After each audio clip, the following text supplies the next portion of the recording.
উষ্ণায়ন নিয়ে আলোচনা করব। তো বিগত ক্লাসে আমরা দেখেছিলাম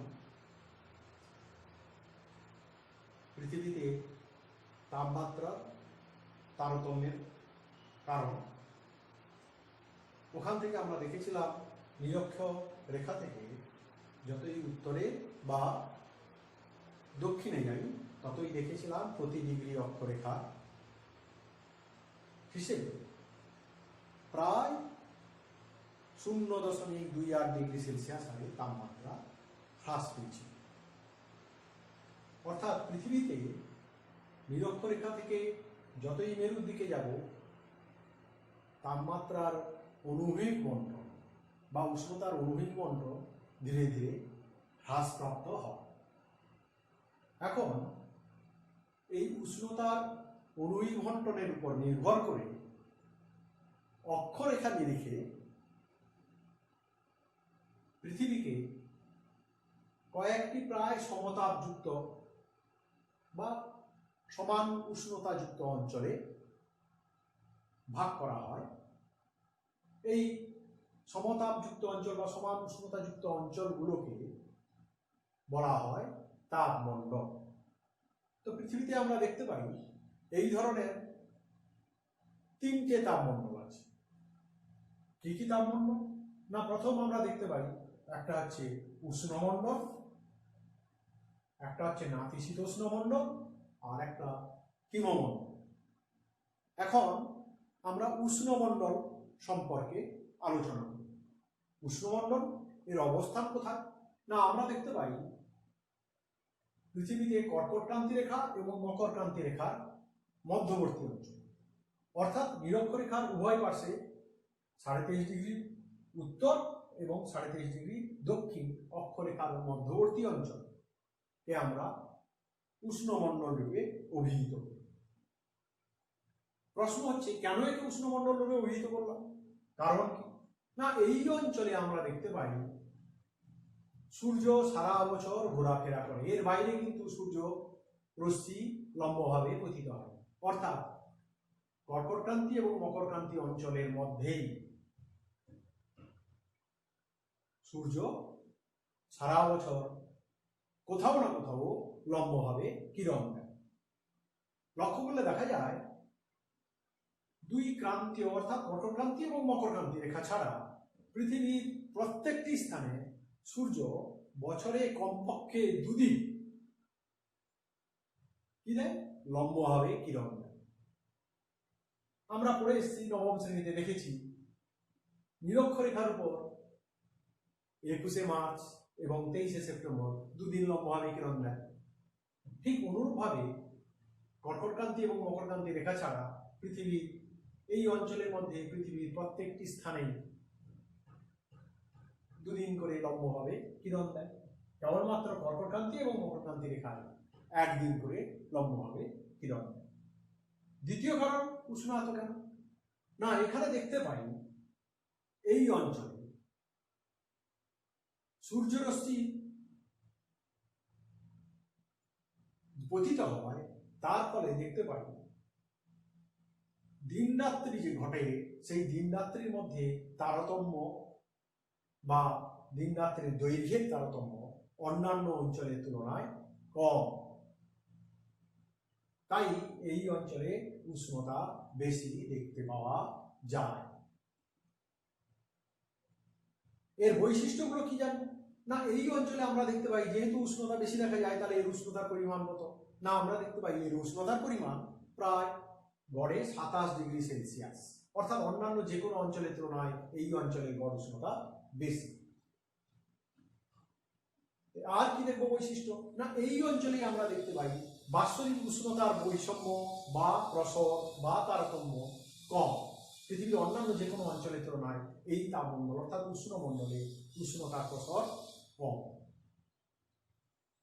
তাছাড়াও দেখতে পাই ঊনবিংশ শতাব্দীতে এ সুপান বলে একজন আবহবিদ, তিনি উষ্ণমণ্ডলের সীমারেখা একটা সমউষ্ণ রেখা দিয়ে নির্ধারণ করেছেন। তিনি যে সমউষ্ণ রেখা নির্ধারণ করেছেন তিনি দেখিয়েছেন উষ্ণমণ্ডলের উত্তর সীমা বা দক্ষিণ সীমা 20 ডিগ্রি সেলসিয়াস সমউষ্ণ রেখা দ্বারা নির্ধারিত। কেন বললেন তিনি বললেন এই 20 ডিগ্রি সেলসিয়াস বা দেখিয়েছিলেন উষ্ণতার নিচে কোনো তাল জাতীয় বৃক্ষ জন্মাতে পারে না, তাই এই 20 ডিগ্রি সেলসিয়াস সমউষ্ণ রেখাকে তিনি উষ্ণমণ্ডলের উত্তর সীমা ও দক্ষিণ সীমা হিসেবে নির্ধারণ করেছেন। এরপর আমরা দেখব নাতিশীতোষ্ণ মণ্ডল। প্রথমেই দেখি আমরা অবস্থান দেখলে দেখতে পাবো উত্তর গোলার্ধে 23.5 থেকে 66.5 ডিগ্রি অক্ষরেখার মধ্যবর্তী অঞ্চলে উত্তর নাতিশীতোষ্ণ মণ্ডল এবং দক্ষিণ গোলার্ধে 23.5 ডিগ্রি থেকে 66.5 ডিগ্রি অক্ষরেখার মধ্যবর্তী অঞ্চল দক্ষিণ নাতিশীতোষ্ণ মণ্ডল রূপে পরিচিত। এই অঞ্চলে নাতিশীতোষ্ণ মণ্ডল কেন হলো এই অঞ্চল? না, এর কারণ হিসাবে আমরা দেখতে পাবো এই অঞ্চলে সূর্যরশ্মি অর্থাৎ পৃথিবীর এই যে অঞ্চল উত্তর নাতিশীতোষ্ণ মণ্ডল এবং দক্ষিণ নাতিশীতোষ্ণ মণ্ডল, এই অঞ্চলে সূর্যরশ্মি তির্যকভাবে পতিত হয়। আর এই অঞ্চলে আমরা দেখতে পাই দিন রাত্রির মধ্যে প্রভেদ বা পার্থক্য তুলনামূলক উষ্ণমণ্ডলের থেকে বেশি, ফলে এই অঞ্চল বেশি উষ্ণও হয় না আবার বেশি শীতলও হয়।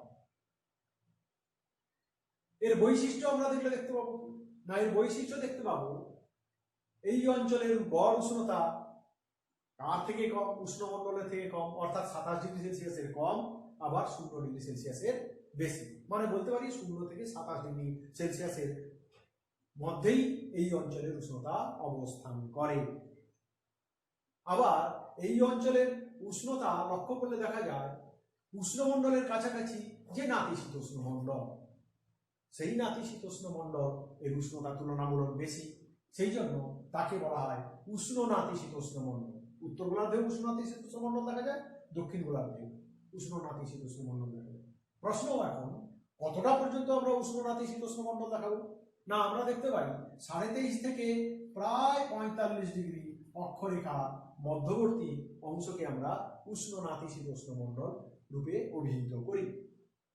বাকি 45 ডিগ্রি থেকে 66.5 ডিগ্রি অক্ষরেখার মধ্যবর্তী অঞ্চল, উভয় গোলার্ধের মধ্যবর্তী অঞ্চল দেখতে পাই হিমমণ্ডলের সংলগ্ন বা কাছাকাছি অবস্থিত, তাই তাকে আমরা কি রূপে অভিহিত করি? তাকে আমরা অভিহিত করি শীতল নাতিশীতোষ্ণ মণ্ডল রূপে।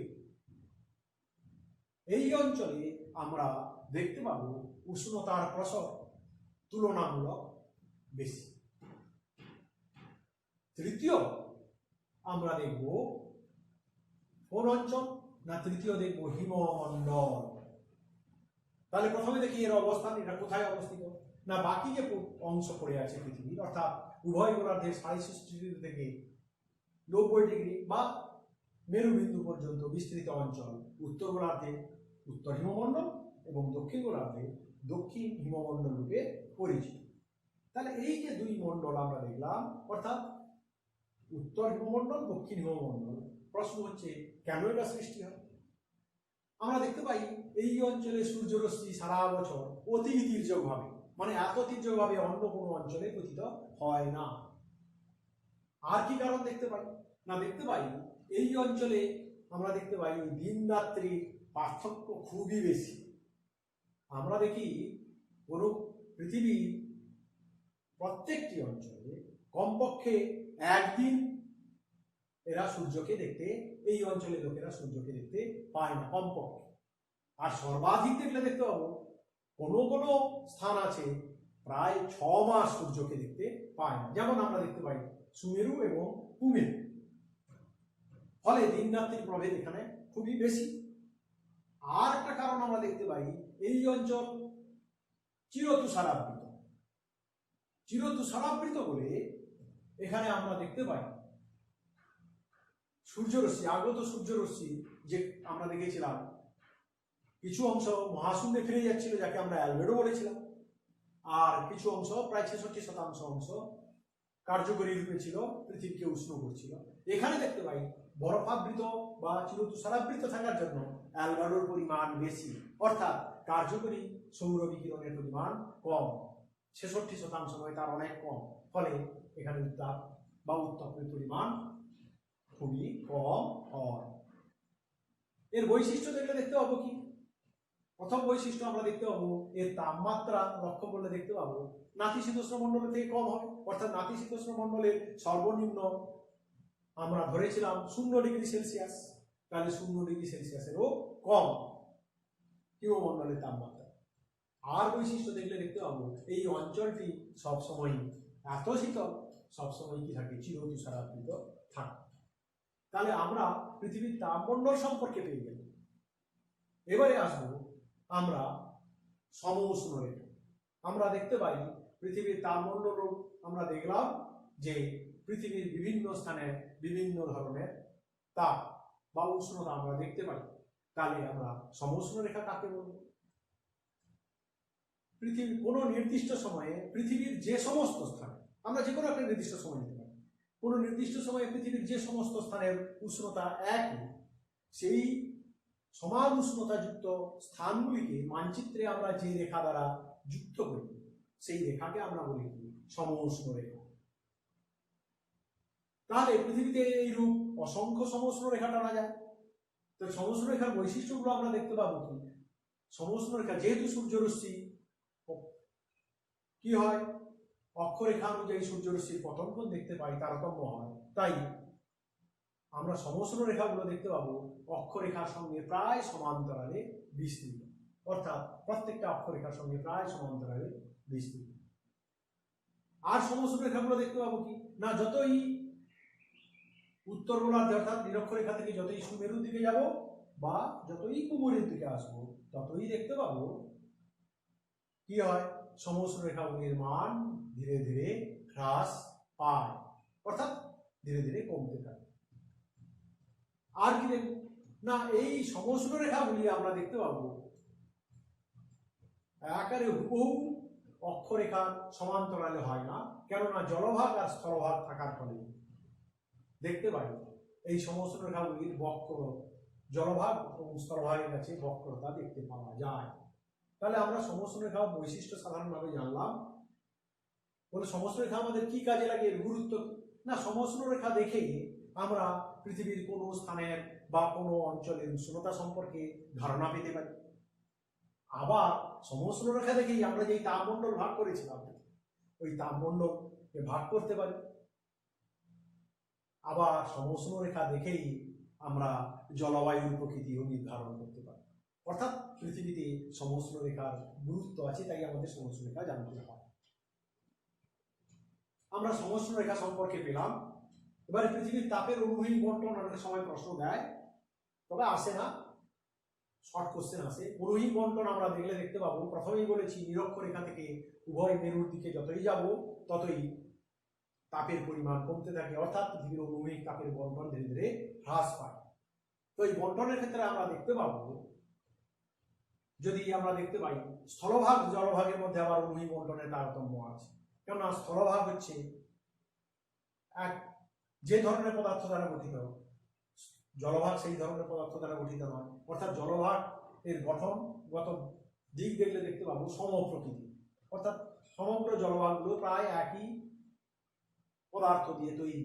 ফলে আমরা দেখতে পাবো এরা একই পরিমাণ তাপ গ্রহণ করে বা তাপ বর্জন করে। কিন্তু স্থলভাগে দেখতে পাবো গঠনগত বৈষম্য আছে, অর্থাৎ পৃথিবীর স্থলভাগের প্রত্যেকটি স্থান একই রকম পদার্থ দ্বারা গঠিত নয়। ফলে এদের তাপ গ্রহণ করা বা তাপ বর্জন করা ভিন্নতা আছে। তাই দেখা যায় স্থলভাগে আমরা দেখতে পাবো অনুভূমিক তাপের বণ্টন বা বৈষম্যটা, অনুভূমিক তাপের বণ্টনের বৈষম্য বেশি, জলভাগে তুলনামূলক কম। আবার দেখব কি, যেহেতু উত্তর গোলার্ধে স্থলভাগের পরিমাণ বেশি, জলভাগের পরিমাণ কম, তাই উত্তর গোলার্ধে আমরা অনুভূমিক তাপের বণ্টনের বৈষম্যটা বেশি দেখতে পাবো, দক্ষিণ গোলার্ধে অনুভূমিক তাপের বণ্টনের বৈষম্যটা তুলনামূলক কম দেখতে পাবো। এই অনুভূমিক তাপের বণ্টনের বৈষম্য দেখে আমরা দেখতে পাবো সমউষ্ণ রেখা দেখতে পাবো যে উত্তর গোলার্ধে দেখতে পাই, যদি আমরা সমউষ্ণ রেখাগুলো টানি, তাহলে যখনই যদি গ্রীষ্মকালে লক্ষ্য রাখি দেখতে পাবো উত্তর গোলার্ধে গ্রীষ্মকালে স্থলভাগগুলো বেশি উষ্ণ হয়, এই যে স্থলভাগ, এই স্থলভাগগুলো বেশি উষ্ণ হয়। জলভাগ তার তুলনায় কম উষ্ণ হয়, কেন না জলভাগের তাপগ্রহিতা বেশি। ফলে দেখতে পাবো স্থলভাগ এ উষ্ণতা বেশি থাকে গ্রীষ্মকালে, জলভাগে উষ্ণতা কম থাকে। অনুরূপভাবে শীতকালে দেখলে উল্টে দিতে হবে, অর্থাৎ বিপরীত। শীতকালে দেখতে পাবো স্থলভাগে উষ্ণতা কম থাকে, জলভাগে উষ্ণতা বেশি থাকে। তাই সমুদ্র রেখা অঙ্কনের সময় আমরা দেখতে পাবো, যদি আমরা গ্রীষ্মকালে আঁকি তাহলে দেখতে পাবো সমুদ্র রেখাগুলো এইভাবে যদি আমরা আঁকি তাহলে দেখতে পাবো কোথায় যখন স্থলভাগ অতিক্রম করে জলভাগের দিকে যাচ্ছে তখন দেখতে পাবো মেরুর দিকে বেঁকে যায়, আবার এই মেরুর দিকে বেঁকে বেঁকে আবার যখন স্থলভাগে আসছে তখন আবার নিরক্ষরেখার দিকে বেঁকে যায়, আবার যখন আমরা দেখতে পাই জলভাগের দিকে আসছে আবার ধীরে ধীরে মেরুর দিকে বেঁকে যায় সমুদ্র রেখা। তাহলে আমরা গ্রীষ্মকালে দেখলাম, অনুরূপভাবে শীতকালে দেখলে ঠিক উল্টো, অর্থাৎ সমুদ্র রেখাগুলো যখন স্থলভাগ থেকে জলভাগের দিকে আসবে তখন দেখতে পাই নিরক্ষরেখার দিকে বেঁকে যায়, আর জলভাগ থেকে স্থলভাগের দিকে যখন যাবে তখন মেরুর দিকে, অর্থাৎ বিপরীত অবস্থাটা দেখতে পাই। তাহলে আমরা তাপের অনুভূমিক বন্টন জানলাম। এরপর আমরা জানব গ্রিন হাউস সম্পর্কে এবং বিশ্ব উষ্ণায়ন সম্পর্কে। প্রথমেই আমরা জানি গ্রিন হাউস কি। আমরা দেখি প্রধানত শীত প্রধান অঞ্চলে দেখা যায় কাঁচের ঘর তৈরি করে সেখানে বিভিন্ন ধরনের চাষ করা। কেন না কাঁচের ঘরের মধ্য দিয়ে সূর্য থেকে আগত ক্ষুদ্র তরঙ্গের অবলোহিত রশ্মি সহজেই প্রবেশ করে তো পারে, কিন্তু ওই কাঁচের ঘরের মধ্যে থাকা উদ্ভিদ বা ভূমিভাগ থেকে পুনঃবিকিরিত বৃহৎ তরঙ্গের অবলোহিত তাপ শক্তি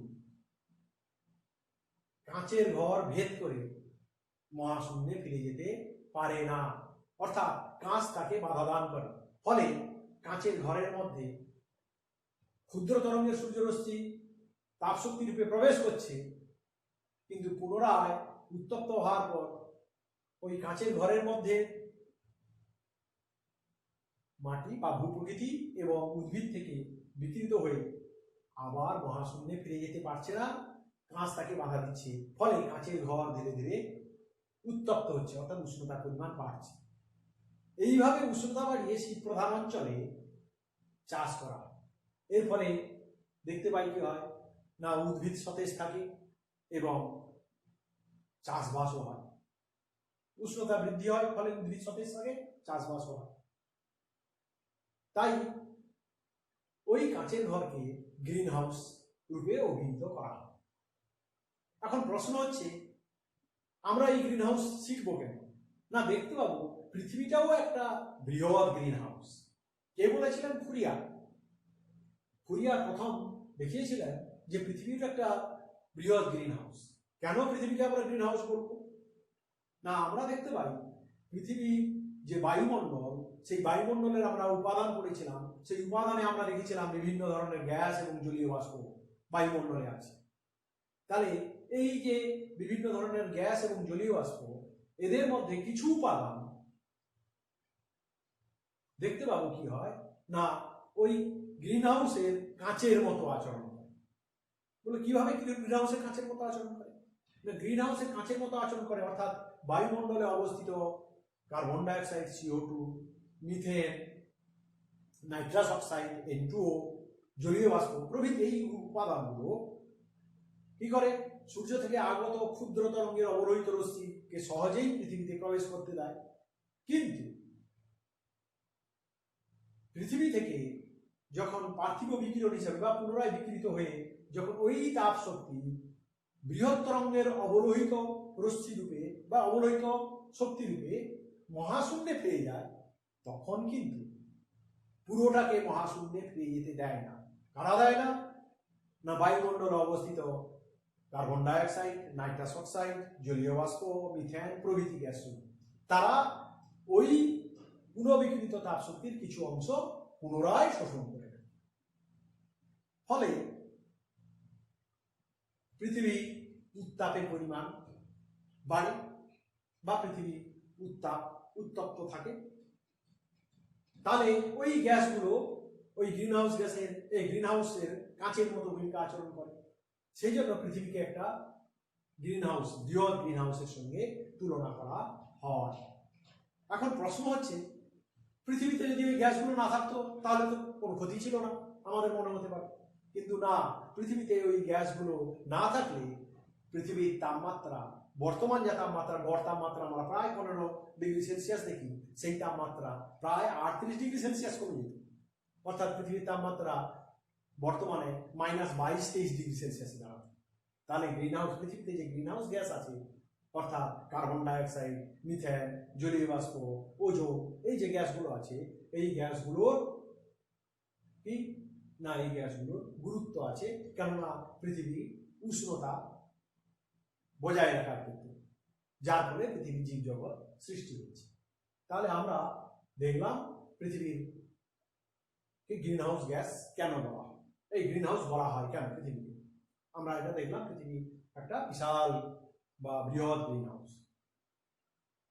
এবার প্রশ্ন হচ্ছে, তাহলে গ্রিন হাউস গ্যাস কাকে বলবো? পরীক্ষায় প্রায় প্রশ্ন দেয় 2 মার্কের। না, গ্রিন হাউস গ্যাস হচ্ছে পৃথিবীর বায়ুমণ্ডল স্থিত যে গ্যাসগুলো ক্ষুদ্র তরঙ্গের সূর্যরশ্মিগুলো, অবলোহিত সূর্যরশ্মিকে পৃথিবীতে প্রবেশ করতে দেয়, কিন্তু পৃথিবী থেকে পুনরায় বিকিরিত বৃহৎ তরঙ্গের অবলোহিত তাপ শক্তিকে পুরোপুরি মহাশূন্যে ফিরে যেতে দেয় না, বাধা দেয়। সেই গ্যাসগুলিকে বলা হয় গ্রিন হাউস গ্যাস। তাহলে কোন কোন গ্যাস বাধা দিচ্ছে? আমরা দেখতে পাচ্ছিলাম কার্বন ডাইঅক্সাইড ক্ষুদ্র তরঙ্গের রশ্মি প্রবেশ করছে, কিন্তু যখন বৃহৎ তরঙ্গ রূপে পুনরায় বিকিরিত হচ্ছে, কিছু অংশ শোষণ করে নিচ্ছে, তাহলে বাধা দিচ্ছে। তাহলে CO2, nitrous oxide, N2O, methane, জলীয় বাষ্প, এগুলো হচ্ছে গ্রিন হাউস গ্যাস। তাহলে এই গ্রিন হাউস গ্যাসের উপর নির্ভর করে আমরা বর্তমান দিনে দেখতে পাবো একটা বিষয় আলোচিত হয়, গ্রিন হাউস এফেক্ট। তাহলে গ্রিন হাউস এফেক্ট কি? না, গ্রিন হাউস এফেক্ট আমরা দেখতে পাবো পৃথিবীতে যে এই গ্রিন হাউস গ্যাসগুলো আমরা দেখলাম, এই গ্যাসের পরিমাণ যদি বেড়ে যায়, কি কারণে বাড়তে পারে? না, আমরা দেখতে পাই যে আমাদের জীবাশ্ম জ্বালানি ব্যাপকভাবে, আমরা বর্তমান দিনে যত সভ্যতার অগ্রগতি হচ্ছে, জীবাশ্ম জ্বালানি বাড়ছে, শিল্পায়ন, নগরায়ন ঘটছে, ফলে বনভূমি ধ্বংস হচ্ছে। এইসব কারণের জন্য পৃথিবীর বায়ুমণ্ডলে এই গ্রিন হাউস গ্যাসের পরিমাণ যত বাড়বে, দেখতে পাবো এই গ্রিন হাউস গ্যাস পরিমাণ যতই বাড়বে, পৃথিবী পৃষ্ঠ থেকে বিকিরিত বৃহৎ তরঙ্গের অবলোহিত রশ্মিগুলো সরাসরি মহাশূন্যে তো সেই পরিমাণে ফিরতে পারবে না, ফেরার পরিমাণ কমে যাবে, অর্থাৎ পৃথিবীতে তাপের সঞ্চয় বেড়ে যাবে। এই ঘটনাটাকে বলা হয় কি? Green house effect. তাহলে পৃথিবীতে গ্রিন হাউস এফেক্ট আমরা দেখতে পাই। গ্রিন হাউস এফেক্ট হচ্ছে, বর্তমান দিনেও হয়, অতীতেও হয়েছে। এবার এই গ্রিন হাউস এফেক্টের পরিমাণ যদি বেড়ে যায়, তাহলে কি ঘটনা ঘটতে পারে? তাহলে পৃথিবীর যে গড় তাপমাত্রা 15 ডিগ্রি সেলসিয়াস ছিল, আমরা দেখেছিলাম, সেই তাপমাত্রা ধীরে ধীরে বাড়তে পারে। তখনই আর একটা আমাদের শব্দ চলে আসে, বর্তমান দিনে বহু আলোচিত বিষয়, গ্লোবাল ওয়ার্মিং, বিশ্ব উষ্ণায়ন। তাহলে বিশ্ব উষ্ণায়ন কাকে বলবো? একেবারে সহজ কথায় আমরা বলতে পারি,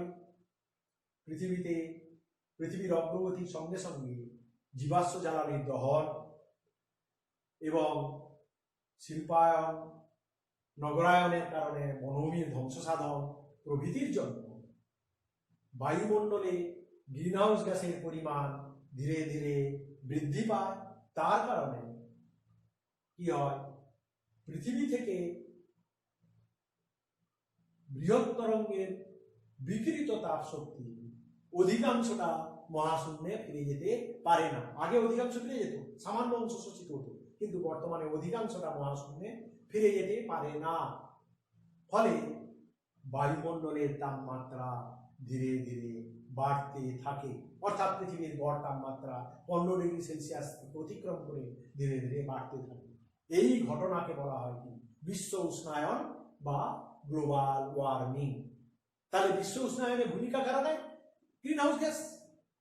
গ্রিন হাউস গ্যাসের পরিমাণ বাড়লেই বিশ্ব উষ্ণায়ন বাড়বে। আমরা দেখতে পাই আমাদের শিল্প বিপ্লবের পর এই বিশ্ব উষ্ণায়নের পরিমাণ ধীরে ধীরে বাড়ছে। বর্তমানে প্রায় দেখতে পাই 1.5°C তাপমাত্রা বেড়ে গেছে, অর্থাৎ পৃথিবীর গড় তাপমাত্রা 15°C ছিল, সেটা বেড়ে 16.5°C বা তারও বেশি হয়ে গেছে। তাহলে পৃথিবীর গ্লোবাল ওয়ার্মিং বা বিশ্ব উষ্ণায়নের ক্ষেত্রে যে গ্যাসগুলো মুখ্য ভূমিকা গ্রহণ করে, সেই গ্যাসগুলোর নামের মধ্যে আমরা দেখতে পাবো, এখানে দেখতে পাচ্ছি কার্বন ডাইঅক্সাইড CO2, যেটা বিশ্ব উষ্ণায়নের ক্ষেত্রে প্রায় 49%, মানে বিশ্ব উষ্ণায়নের ক্ষেত্রে প্রায় অর্ধেক ভূমিকা গ্রহণ করে। বুঝতে পারছো জীবাশ্ম জ্বালানি মূল উদ্দেশ্য। তারপরে দেখতে পাই মিথেন CH4, সেটাও দেখতে পাবো আমরা প্রায় কত শতাংশ? না, সেটা দেখতে পাবো প্রায় 18%। প্রায় আমরা দেখতে পাবো সেটা 18% ভূমিকা গ্রহণ। আমরা দেখতে পাই বিভিন্ন এই যে জিনিস জৈব পদার্থ পচে বা বিভিন্ন যে কয়লা খনি, পতিত কয়লা খনি থেকে, এগুলো থেকেই নির্গত হয়। আবার দেখতে পাই ক্লোরোফ্লোরোকার্বন, সেটা বর্তমানে বিশ্ব উষ্ণায়নের কত শতাংশ দায়ী? প্রায় বিশ্ব উষ্ণায়নের জন্য 14%। আমরা দেখতে পাই আমরা যত সব ধরনের ওই যে হিমায়িতকরণ যন্ত্র ব্যবহার করি, ফোম ব্যবহার করি, স্প্রে ব্যবহার করি, সুগন্ধি স্প্রে, সব কিন্তু সেখান থেকে CFC নির্গত হয়, যা বিশ্ব উষ্ণায়নকে ত্বরান্বিত করে। আবার নাইট্রাস অক্সাইড, যেটা দেখতে পাবো প্রায় 6%, এটাও আমরা দেখতে পাই বিভিন্ন কলকারখানা থেকে বা আমাদের যানবাহন থেকে নির্গত হচ্ছে, সেও মুখ্য ভূমিকা গ্রহণ করে। তাছাড়া অন্যান্য বলতে আমরা দেখতে পাবো ওজোন গ্যাস, আমরা দেখতে পাবো আমাদের HFC হাইড্রোফ্লোরোকার্বন, বা আমরা দেখতে পাবো সালফার অক্সাইড। এই ধরনের অনেক পদার্থ আছে যেগুলো দেখতে পাই বিশ্ব উষ্ণায়নের 13% ভূমিকা গ্রহণ করে। এইভাবে পৃথিবীর উষ্ণতা ক্রমশ বেড়ে চলেছে, অর্থাৎ গ্লোবাল ওয়ার্মিং হচ্ছে। এখন প্রশ্ন, এই গ্লোবাল ওয়ার্মিং হলে আমাদের কি হবে? আমাদের কি কিছু কোনো ক্ষতি হবে? প্রশ্ন হচ্ছে এই গ্লোবাল ওয়ার্মিং এর প্রভাব সুদূর প্রসারী, যা নিয়ে বিশ্বে এখন প্রত্যেকটা উন্নত দেশ গ্লোবাল ওয়ার্মিং নিয়ে সচেতন এবং আলাপ আলোচনা স্তরে ব্যস্ত। তাহলে গ্লোবাল ওয়ার্মিং আমাদের কি ক্ষতি করে? না, প্রথম দেখতে পাবো গ্লোবাল ওয়ার্মিং এর ফলে আমাদের যে ক্ষতিগুলো হয়, সেই ক্ষতিগুলোর মধ্যে প্রথম দেখতে পাবো মেরু অঞ্চলে আমরা দেখতে পাই এবং উচ্চ পার্বত্য অঞ্চলে বরফ গলন। তাহলে আমরা দেখতে পাবো হিমবাহ গলন হয়ে যাচ্ছে। আমরা দেখি মেরু অঞ্চল, অর্থাৎ সুমেরু এবং কুমেরু আন্টার্কটিকা অঞ্চলে, বা আমরা যে পার্বত্য অঞ্চল, আলস পার্বত্য অঞ্চল, হিমালয় পার্বত্য অঞ্চল, আন্দিজ, রকি, এই পার্বত্য অঞ্চলগুলোতে আমরা দেখতে পাই প্রচুর পরিমাণে বরফ গলে যাচ্ছে। বলে বরফ গলে গেলে এতে কি হবে? না, বরফ গলে যাওয়ার ফলে আমরা দেখতে পাই না আমাদের জলের মূল উৎস, স্বাদু জলের মূল উৎস হচ্ছে হিমবাহ, যাকে আমরা কি বলি প্রাকৃতিক জলের ভান্ডার বলে অভিহিত করা হয়। পৃথিবীর প্রাকৃতিক জলের ভান্ডার হিমবাহকে বলা হয়। তো দেখতে পাবো তার টান পড়বে। আর কি হতে পারে? না, আমরা দেখতে পাই বিভিন্ন পার্বত্য অঞ্চল থেকে আমরা যত পৃথিবীর সব দীর্ঘ নদীগুলো দেখতে পাই উৎপন্ন হয়েছে, তাহলে সেই নদীগুলো শুকিয়ে যাবে অথবা নদীগুলোতে জলের পরিমাণ কমে যাবে, মানে ক্ষীরকায়া হয়ে যাবে। হিসাব করে দেখা গেছে আন্টার্কটিকায় প্রায় বিগত 50 বছরে প্রায় 20% বরফ গলে গেছে। এরপর আমরা দেখতে পাবো আমাদের যদি দেখি আমাদের যে হারে বরফ বর্তমানে গলছে, সেই হিসাবে আমরা দেখতে পাবো marine water resources group of speech application বলে একটা সংস্থা তাদের গবেষণায় প্রকাশ করে বর্তমান হিমালয়ের হিমবাহগুলির দৈর্ঘ্য যে হারে কমছে, যদি ওই হারে কমতে থাকে তাহলে 2040 সাল নাগাদ হিমালয়ে হিমবাহগুলি বিলুপ্ত হয়ে যাওয়ার সম্ভাবনা দেখা দেবে। অর্থাৎ হিমালয় হিমবাহ শূন্য হবে। প্রথম আমরা দেখলাম হিমবাহ বা বরফের গলন, একটা কুপ্রভাব দেখলাম বিশ্ব উষ্ণায়নের ফলে। দ্বিতীয় কুপ্রভাব আমরা দেখতে পাবো কি না, সমুদ্র জলের তলের উচ্চতা বৃদ্ধি। সমুদ্র জলতলের উচ্চতা বৃদ্ধি আমরা দেখতে পাবো কি হবে না, সমুদ্র জলতলের উচ্চতা বৃদ্ধি দেখলে দেখতে পাবো যে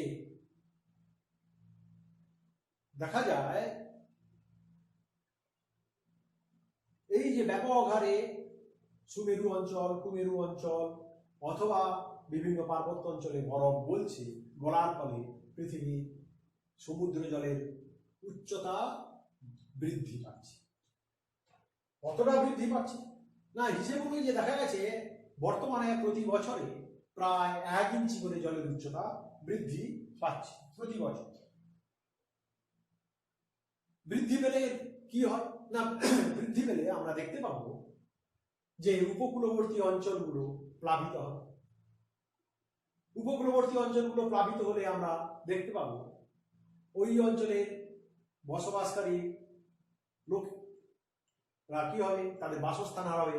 অর্থাৎ আমরা দেখতে পাবো যাকে বলা হয় ইকোলজিক্যাল রিফিউজি বা বাস্তুতান্ত্রিক, আমরা দেখতে পাবো কি না বাস্তুতান্ত্রিক উদ্বাস্তুর সংখ্যা, বা বাস্তু না বলে আমরা পরিবেশগত উদ্বাস্তু বলতে পারি, বাস্তুতান্ত্রিক ভুল বলবো, পরিবেশগত উদ্বাস্তুর সংখ্যা আমরা দেখতে পাবো বেড়ে যাবে। আর কি হতে পারে না, উপকূলবর্তী অঞ্চলে সমুদ্র জলের লবণ জল প্রবেশ করবে, ফলে উপকূলবর্তী অঞ্চলে ভূমিভাগের উর্বরতা কি হয়ে যাবে, হ্রাস পেয়ে যাবে। আর সামুদ্রিক জীবের আমরা দেখতে পাবো কি হয় না, সামুদ্রিক জীবের বিলুপ্ত। অর্থাৎ অনেক সামুদ্রিক উষ্ণতা বেড়ে গেলে সমুদ্রের যে বাস্তুতন্ত্র তা নষ্ট হবে, ফলে অনেক জীব বিপন্ন বিলুপ্ত হবে। হিসেব করে দেখা গেছে, আমরা দেখেছি আমাদের সুন্দরবনের ঘোড়ামারা দ্বীপ উদাহরণ হিসেবে বলতে গেলে দেখতে পাবো না, ঘোড়ামারা দ্বীপ কি হয়েছে না, ঘোড়ামারা দ্বীপের অধিকাংশ অংশ আমরা দেখতে পাই কি হয়ে গেছে, সমুদ্রের তলায় এই জলতল উচ্চতা বৃদ্ধির জন্য চলে গেছে। ফলে সেখান থেকে অনেক মানুষকে সাগর দ্বীপে সরিয়ে আনতে হয়েছে। আবার প্রশান্ত মহাসাগরে আমরা দেখতে পাবো কিরিবাতি অঞ্চলে আমরা দেখতে পাই দুটো দ্বীপ। কিরিবাতি অঞ্চল তোমরা পড়েছিলে, পলিনেশিয়া, মাইক্রোনেশিয়া, মেলানেশিয়া যে পড়েছিলে, সেই কিরিবাতি অঞ্চলে দুটো দ্বীপ সম্পূর্ণ সমুদ্র তলদেশে চলে গেছে। তৃতীয় যে দেখবো অধঃক্ষেপণের প্রকৃতি পরিবর্তন। দেখা যায় যখনই বিশ্ব উষ্ণায়ন গ্লোবাল ওয়ার্মিং বাড়ছে, তখনই দেখতে পাবো পৃথিবীর উষ্ণতা বাড়ার সঙ্গে সঙ্গে বাষ্পীভবনের হার বাড়বে। বাষ্পীভবনের হার বাড়ার সঙ্গে সঙ্গে আমরা দেখতে পাবো কি না, বাতাসে জলীয় বাষ্প ধারণ করার ক্ষমতাও, বাতাসের উষ্ণতা বাড়ছে, জলীয় বাষ্প ধারণ করার ক্ষমতাও কি হবে, বেড়ে যাবে। তাহলে তখন দেখতে পাওয়া যাবে কি হয় না, তখন অধঃক্ষেপণ, পৃথিবীর অধঃক্ষেপণ বলতে আমরা কি বুঝি, বৃষ্টিপাত, শিলাবৃষ্টি, তুষারপাত, এগুলো অধঃক্ষেপণগুলো কি হবে না পরিবর্তন হবে। যেমন আমরা বলতে পারি, দেখতে পাই যে অঞ্চল শুষ্ক অঞ্চল তার শুষ্কতা বৃদ্ধি পেয়ে যাবে, আবার যে অঞ্চল আর্দ্র অঞ্চল তার আর্দ্রতা আবার কি হয়ে যাবে, আমরা দেখতে পাবো বৃদ্ধি পেয়ে যাবে। বা যে অঞ্চলে যে ধরনের বৃষ্টিপাত হয় আমরা দেখতে পাবো সেই বৃষ্টিপাতের প্রকৃতি পরিবর্তন হবে। যেমন আমরা বলতে পারি আমাদের ক্রান্তীয় অঞ্চলে শৈলক্ষেপ বৃষ্টিপাত হতো, শৈলক্ষেপ বৃষ্টিপাত পরিবর্তিত হয়ে দেখতে পাবো ঘূর্ণবাত এর বা নিম্নচাপজনিত বৃষ্টিপাতের প্রাধান্য বাড়বে। আবার আরো কি দেখতে পাবো না, বায়ুমণ্ডলীয় গোলযোগ আমরা দেখতে পাবো কি হবে না প্রাধান্য পাবে। দেখতে পাচ্ছি আমরা আগেকার তুলনায় বর্তমান দিনে বায়ুমণ্ডলীয় গোলযোগ বলতে কি আমরা দেখতে পাই এই যে বিভিন্ন ঘূর্ণবাত অর্থাৎ ক্রান্তীয় ঝড়ের প্রাদুর্ভাব আমরা আগের থেকে অনেক বেড়ে গেছে দেখতে পাই। তাছাড়া দেখতে পাবো না যে সমস্ত গ্রীষ্ম প্রধান দেশ, সেই গ্রীষ্ম প্রধান দেশে কি হবে, গ্রীষ্মকালের সীমা বেড়ে যাবে। আবার শীত প্রধান দেশে শীতকালে বা শীতের প্রাবল্য, গ্রীষ্ম প্রধান দেশে গ্রীষ্মের প্রাবল্য, শীত প্রধান দেশে শীতের প্রাবল্য বেড়ে যাবে। চতুর্থ নম্বর কারণে দেখবো আমরা যে শস্য উৎপাদন, শস্য উৎপাদনেরও হ্রাস বৃদ্ধি করতে পারে। কিভাবে দেখতে পাবো না, যখনই দেখতে পাই উষ্ণতা বাড়ছে তখনই দেখা যাবে কি না, তখনই দেখতে পাবো আমাদের শস্য উৎপাদনের মধ্যে ব্যাপক প্রভাব পড়বে। বিশেষ করে দেখতে পাবো যে সমস্ত অঞ্চলে ধান, পাট, গম এই সমস্ত শস্যের উৎপাদন হয়, সেই শস্যের উৎপাদন ধীরে ধীরে ব্যাহত হবে, অর্থাৎ তার উৎপাদন কমে যাবে। তুলনায় জলের হ্রাস বৃদ্ধি হওয়ার জন্য দেখতে পাবো মিলেট জাতীয় শস্য, অর্থাৎ আমরা দেখতে পাবো বাজরা, জোয়ার, রাগি এই জাতীয় শস্যের প্রাধান্য বাড়বে, আখ জাতীয় চাষের প্রবণতা বাড়বে বা আখ জাতীয় শস্যের প্রবণতা বাড়বে। তাছাড়া দেখতে পাবো সালোক সংশ্লেষের পরিমাণ বেড়ে যাবে বলে আমরা দেখব উদ্ভিদে কি হবে না, উদ্ভিদের উৎপাদনশীলতা অর্থাৎ ফল উৎপাদন পরিমাণ কমে যাবে। আর দেখেছিলাম সমুদ্র জলে প্লাবিত হয়ে গেছিল উপকূলবর্তী অঞ্চল, ফলে জমি পরিমাণ কমে গেছিল, অর্থাৎ খাদ্য সংকট দেখা যাবে।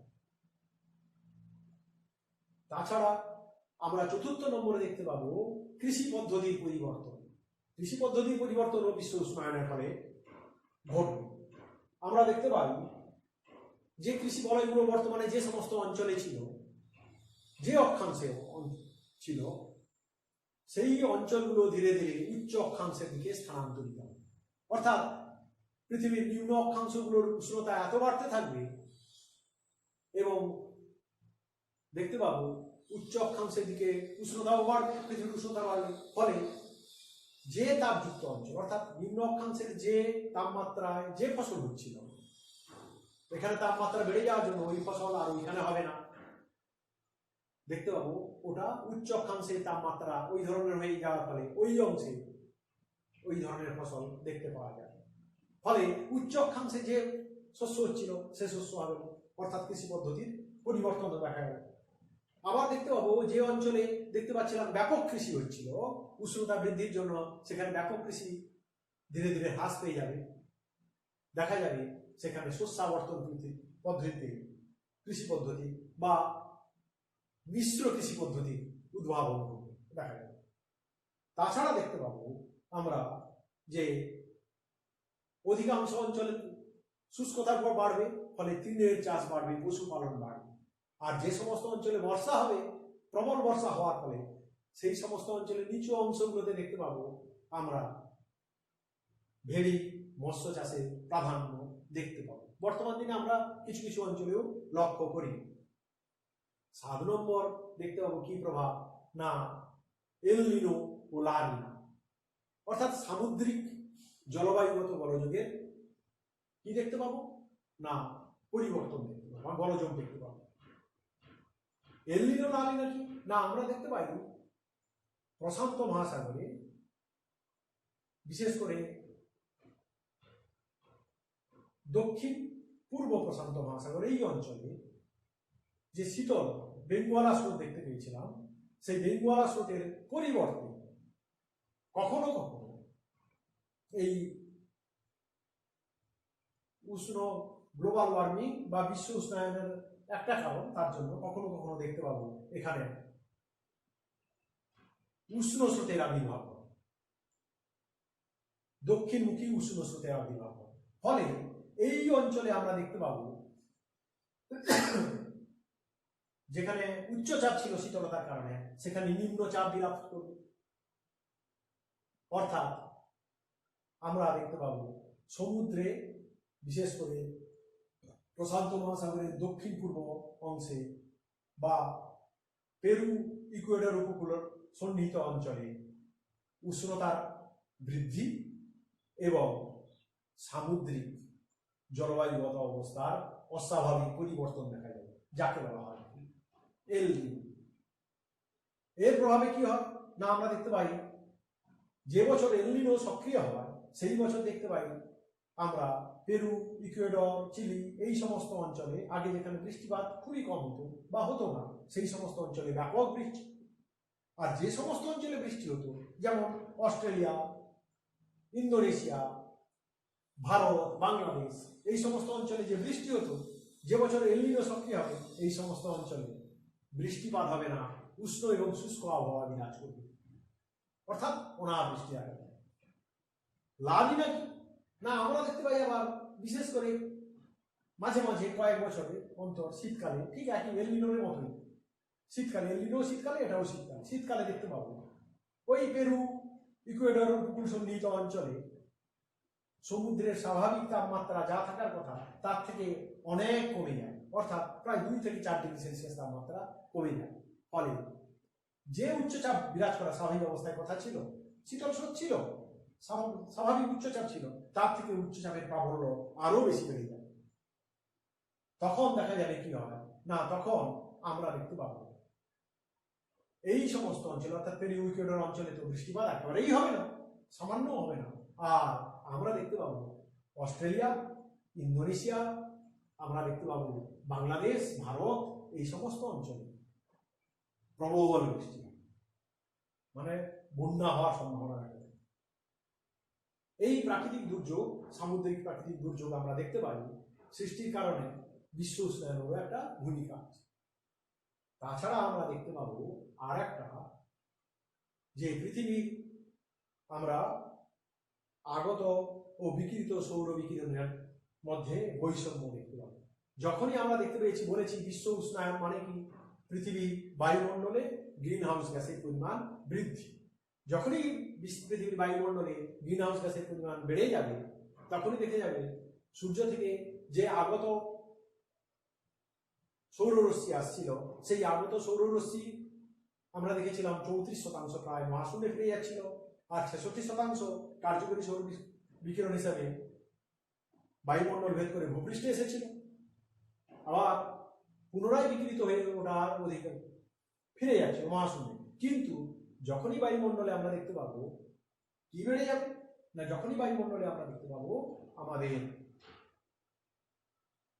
গ্রিন হাউস গ্যাস বেড়ে যাবে, তখনই কিন্তু এই বিকিরিত রশ্মি পরিমাণ কমে যাবে, অ্যালবেডোর পরিমাণও কমে যাবে।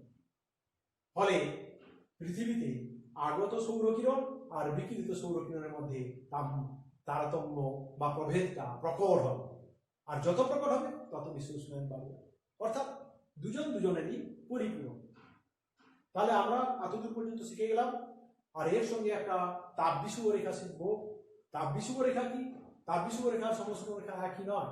আমরা দেখতে পাবো পৃথিবী কোন নির্দিষ্ট সময়ে পৃথিবীর প্রত্যেকটি দ্রাঘিমায় সর্বোচ্চ উষ্ণতাযুক্ত স্থানগুলিকে, সম উষ্ণতা নয়, সর্বোচ্চ উষ্ণতা, এবং অক্ষরেখায় নয়, দ্রাঘিমায়, প্রত্যেকটি দ্রাঘিমায়, এই একটা দ্রাঘিমা, এই একটা দ্রাঘিমা, আমরা এইরকম আরো দ্রাঘিমা টানতে পারি, এই প্রত্যেকটা দ্রাঘিমায় কোনো একটা নির্দিষ্ট সময় নিলাম, অর্থাৎ জুলাই মাস নিলাম, এই দ্রাঘিমায় জুলাই মাসে প্রত্যেকটা দ্রাঘিমায় যে সমস্ত স্থানগুলোতে উষ্ণতা সবার সবচেয়ে বেশি, সেই সর্বোচ্চ স্থানগুলো বা সর্বোচ্চ উষ্ণতাযুক্ত স্থানগুলোকে মানচিত্রে যে রেখা দ্বারা যোগ করা হয় তাকে বলা হয় কি? তাপ বিষুব রেখা।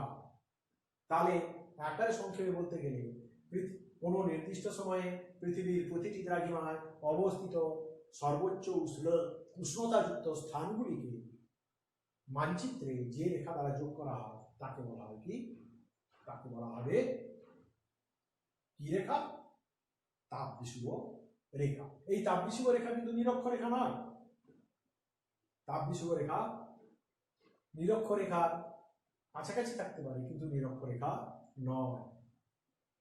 বেশ, আমরা এতদূর পর্যন্ত পড়লাম। তাহলে এখান থেকে আমরা তাপমণ্ডলের শ্রেণীবিভাগ, তাপমণ্ডল তার বৈশিষ্ট্য করে রাখবো, সমউষ্ণ রেখা তার বৈশিষ্ট্য করব, আর গ্রিন হাউস কি, গ্রিন হাউস গ্যাস কি, তার সঙ্গে আর করবো আমরা কি না বিশ্ব উষ্ণায়ন কি, আর বিশ্ব উষ্ণায়নের প্রভাব, আর তাপ বিষুব, এই প্রশ্নগুলো আমরা করে রাখবো।